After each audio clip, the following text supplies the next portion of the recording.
It is the duty of my government to protect the poor people. So whatever this deed is being done under the government has already set right. We are making an ordinance. We are just working out. We'll give more powers to the police officer. We'll curb these activities and they can't exploit the people. So they are taking law into their own hands, which is false.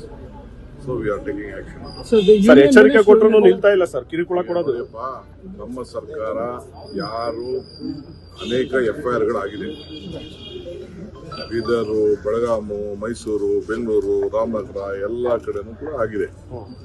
ಎಲ್ಲದಕ್ಕೂ ಕೂಡ ಪರಿಶೀಲನೆ ಮಾಡಲಿಕ್ಕೆ ಈಗಾಗಲೇ ನಮ್ಮ ಮುಖ್ಯಮಂತ್ರಿಗಳು ಆದೇಶ ನೀಡಿದ್ದಾರೆ.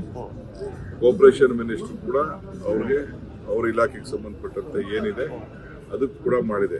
ಈಗ ಆದೇಶ, ಈಗ ಆರ್ಡಿನೆನ್ಸ್ ರೆಡಿಯಾಗಿದೆ. ಈಗ ಕೂಡಲೇ ಚೀಫ್ ಮಿನಿಸ್ಟರ್ ಕೂಡ ಸದ್ಯದಲ್ಲೇ ಇವತ್ತು ನಾಳೆಲೆ ಗವರ್ನರ್ಗೆ ಹೋಗ್ತಾ ಇದೆ. ನಮ್ಮ ಬಡವ್ರನ್ನ ರಕ್ಷಣೆ ಮಾಡಬೇಕು, ಹಾಗಂತ ಅವ್ರಿಗೆಲ್ಲ ಎಕ್ಸ್ಪ್ಲಾಟ್ ಮಾಡ್ಲಿಕ್ಕೆ ಸಾಧ್ಯ ಇಲ್ಲ.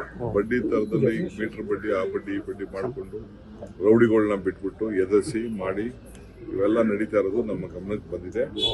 ಪ್ರತಿ ಜಿಲ್ಲಾ ಕಚೇರಿನೂ ಕೂಡ ಒಂದು ಹೆಲ್ಪ್ಲೈನ್ ಕೂಡ ನಾವು ಮಾಡಿದ್ದೀವಿ.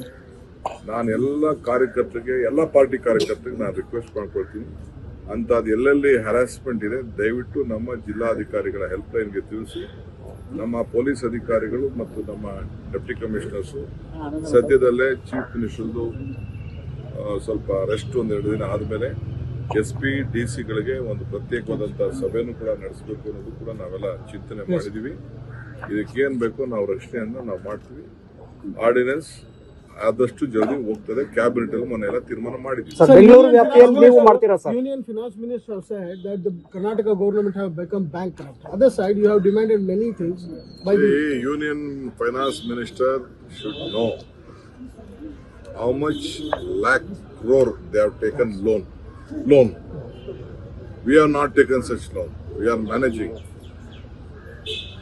Honorable Prime Minister said that when we gave this guarantee, 5 guarantee ಕೊಟ್ಟಾಗ ನಮ್ಗೆಲ್ಲ ಅವ್ರು ಹೇಳ್ತಾ ಇದ್ರು ಅವರು ದಿವಾಳಿ ಆಗೋಗ್ಬಿಡ್ತದೆ ಅಂತ ಹೇಳ್ತಾ ಇದ್ರು.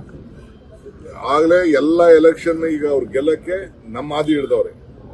ನಾವು ಓಟ್ಗೆಲ್ಲ ನಾವು ಕೊಡ್ತಾ ಇದ್ದಿದ್ದು. ಬೆಲೆ ಏರಿಕೆಯಿಂದ ಹೆಣ್ಮಕ್ಳು ತತ್ತರಿಸ್ತಾ ಇದ್ರು. ಗ್ಯಾಸ್ ಬೆಲೆ ಜಾಸ್ತಿ ಆಯ್ತು, ದಿನ ಸಾಮಾನ್ಯಗಳು, ನಿತ್ಯ ಸಾಮಾನ್ಯಗಳ ಬೆಲೆ ಜಾಸ್ತಿ ಆಯ್ತು, ಬದುಕಕ್ಕೆ ಆಗ್ತಾ ಇಲ್ಲ ಅಂತೇಳಿ ನಾವು ಗ್ಯಾರಂಟಿಗಳು ಕೊಟ್ಟಿದ್ದು. ಅವರು ಇದನ್ನು ಎಲ್ಲಾ ಕಡೆನೂ ಶುರು ಮಾಡಿದ್ದಾರೆ. ಸೊ ಕೇಂದ್ರ ಸರ್ಕಾರದ ನಮ್ಮ ಅವ್ರು ಹೇಳಿ ನಮ್ ದಿವಾಳಿ ಆಗಿದೆಯೋ ಸರಿ, ಅದು ನೆಕ್ಸ್ಟ್ ಪಾಯಿಂಟ್. ಏನ್ ನಮ್ಮ ರಾಜ್ಯಕ್ಕೆ ಕೊಟ್ಟ ಕೊಡುಗೆ ಏನು ಅಂತ ಒಂದು ಪಟ್ಟಿ ಬಿಡುಗಡೆ ಅವರ ಸೆಂಟ್ರಲ್ ಮಿನಿಸ್ಟರ್ಸ್ ಅವರು ಸೇರಿ ಅಪರಭದ್ರಗೆ ದುಡ್ಡೇ ಬಿಡುಗಡೆ ಮಾಡಲಿ. ಲಾಸ್ಟ್ ಟೈಮ್ ಘೋಷಣೆ ಮಾಡಿದ್ರು. ನಾಚಿಕೆ ಆಗ್ತದೆ.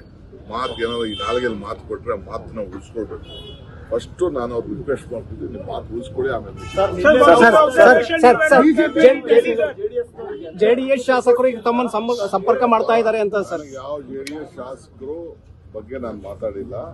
ಬಹಳ ಜನ ಕಾರ್ಯಕರ್ತರಿಗೆ, ಜನತಾದಳ ಕಾರ್ಯಕರ್ತರಿಗೆ ಅವ್ರ ಭವಿಷ್ಯ ಅವ್ರು ನೋಡ್ಕೊಳ್ತಾ ಇದ್ದಾರೆ. ಲೋಕಲ್ ಅಲ್ಲಿ ಆಗ್ತಾ ಇಲ್ಲ ಅವ್ರಿಗೆ.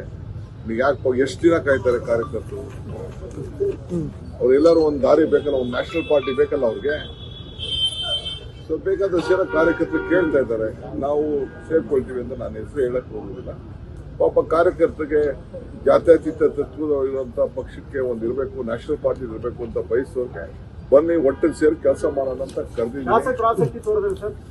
ಆಮೇಲೆ ನೋಡೋಣ. ಈಗಾಗಲೇ ನಿಮ್ಮ ಸಂಪರ್ಕ ಮಾಡ್ತಾ ಇದಾರಂತಲ್ಲ ಸರ್ ಶಾಸಕರು? ಸಂಪರ್ಕ ಮಾಡಿಲ್ಲ, ನಾನು 4-5 ಜನ ಮಾಡಿಲ್ಲ. ನಮ್ಗಿರೋ ನಂಬರೇ ಸಾಕು. No MLAs is keen. I have not spoken to anyone. That is all false. Some of the party workers, sir, JDS. Party workers, of course, they can come. Sir, Ashok ಅವರು ಸಿಎಂ ಬದಲಾವಣೆ ಬಗ್ಗೆ ಹೇಳಿದ್ದಾರೆ ಸರ್. ಸಿಎಂ ಬದಲಾವಣೆ ಬಗ್ಗೆ ಅಶೋಕ್ ಅವರು ಹೇಳಿದ್ದಾರೆ. November 15-16 ಅಂತ date ಕೂಡ ಫಿಕ್ಸ್ ಮಾಡ್ಕೊಂಡಿದ್ದಾರೆ. ಇದು ಅಸ್ಟ್ರಾಲಜಿ ಬಗ್ಗೆ ಸ್ವಲ್ಪ ಚಟ ಇದೆ. ಅವರು ಬೋರ್ಡ್ ಹಾಕೊಂಡಿದ್ದಾರೆ. ನಾನು ಟೈಮ್ ತಗೊಂಡು ನಾನು ಶಾಸಕರ ಹೋಗ್ಬಿಡ್ತೀನಿ.